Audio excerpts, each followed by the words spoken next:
C'est une application qu'on avait reléguée aux oubliettes, qui rappelle l'époque où les aéroports du pays ressemblaient à ça ou ça.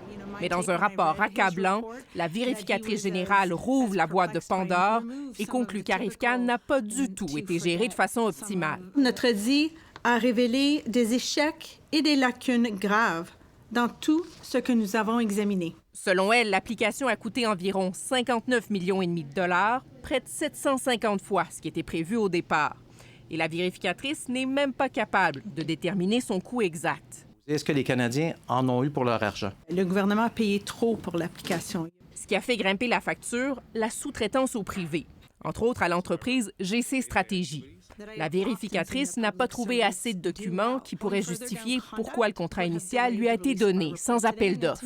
Il y a tellement de documentation qui manque pour les questions et les décisions clés. Parmi les autres fautes, des feuilles de temps approuvées sans détails sur les tâches effectuées et du personnel de l'Agence des services frontaliers invité par des sous-traitants à des soupers sans que ce soit rapporté au superviseur.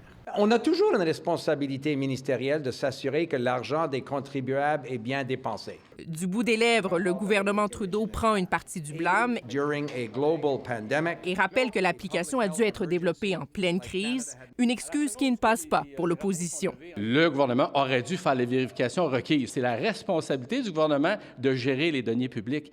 Et cet échec, c'est un échec du gouvernement libéral. Le chef conservateur va même jusqu'à parler de corruption. C'est ça, l'incompétence et corruption du gouvernement Trudeau. Mais la vérificatrice générale ne veut pas s'aventurer dans cette voie.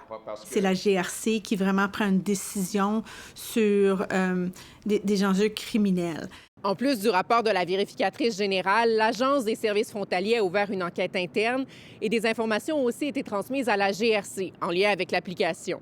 Le boulet d'Arifcan pourrait donc suivre le gouvernement Trudeau encore longtemps. Ici Laurence Martin, Radio-Canada, Ottawa.